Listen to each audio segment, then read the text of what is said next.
Assalamualaikum warahmatullahi wabarakatuh. Perkenalkan, nama saya Aisyah Bahar dari kelas akuntansi B. Ini nomor NIM 01121010. Pada kali ini saya akan mempresentasikan mengenai analisis dana dan aliran kas.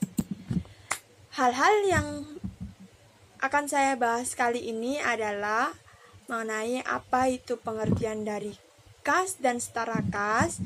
Yang kedua, saya juga akan membahas mengenai tujuan dan metode laporan dari arus kas.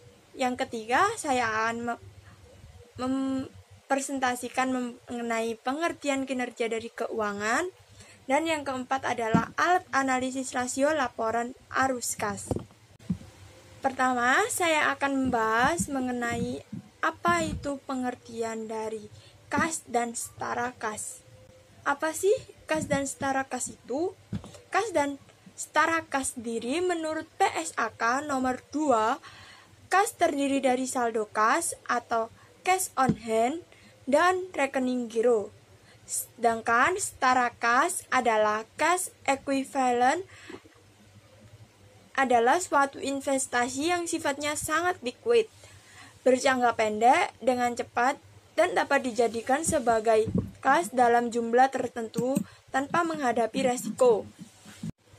Kas sendiri juga berarti adalah kumpulan aktiva atau aset lancar yang paling liquid dalam neraca karena kas sering mengalami mutasi atau perpindahan, dan hampir semua transaksi yang terjadi dalam perusahaan akan mempengaruhi posisi dari kas tersebut.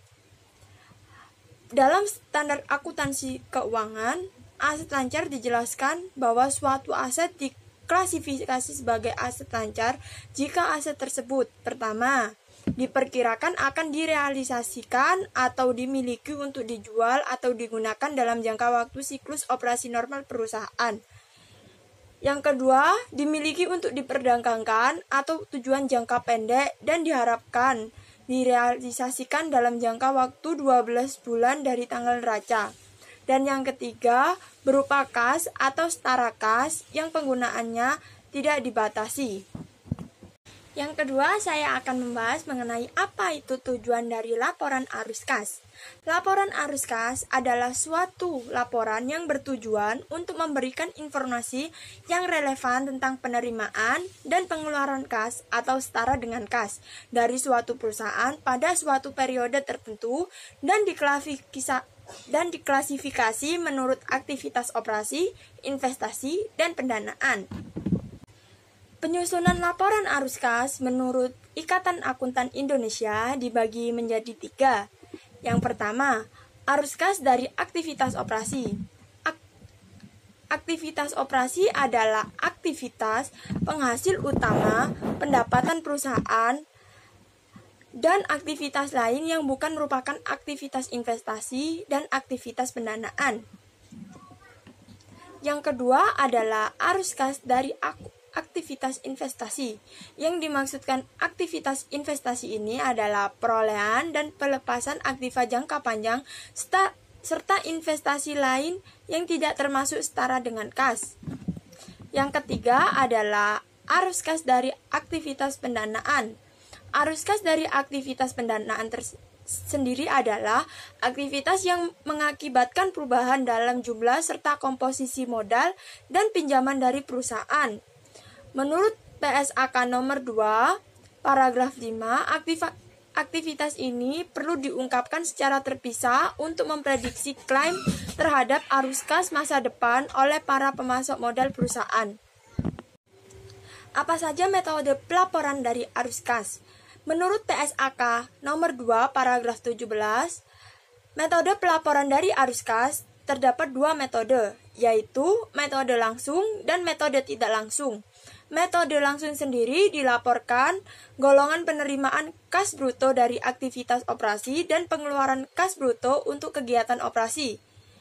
Sedangkan metode tidak langsung sendiri adalah pengaruh dari semua penangguhan, penerimaan, dan pengeluaran kas di masa lalu dan semua akurat dan penerimaan kas dan pengeluaran kas yang diharapkan pada masa yang akan datang dihilangkan dan laba bersih yang diperhitungkan oleh laba rugi.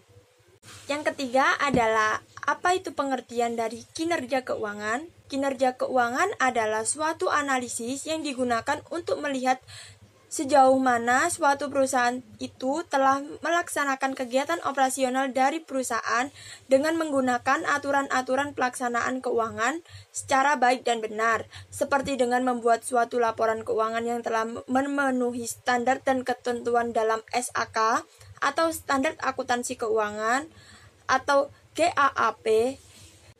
Yang keempat adalah alat analisis rasio laporan arus kas. Alat analisis rasio laporan arus kas terdapat 6 macam. Pertama, rasio arus kas. Yang kedua, rasio cakupan kas terhadap bunga.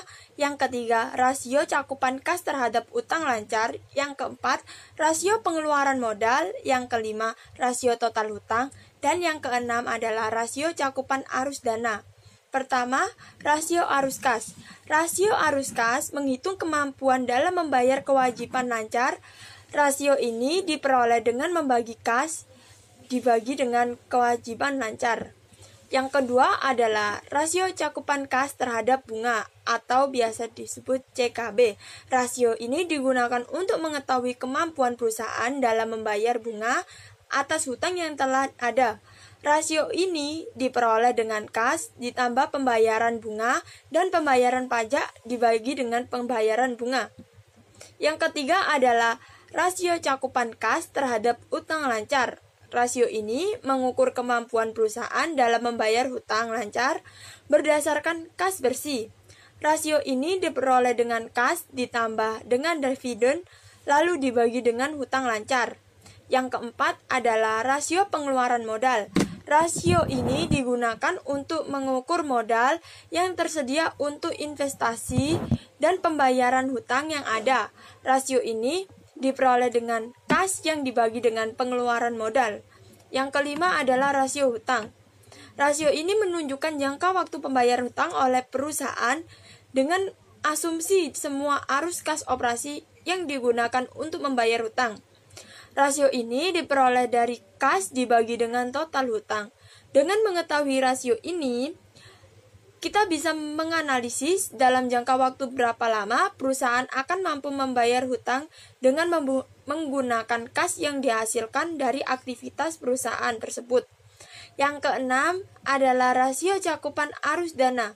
Rasio ini digunakan untuk mengetahui kemampuan perusahaan dalam menghasilkan kas guna membayar komitmen-komitmen seperti bunga, pajak, dividen, ataupun preferred. Rasio ini dapat diperoleh dengan laba sebelum pajak dan bunga, atau EBIT dibagi dengan bunga, penyesuaian pajak, dan dividen preferred.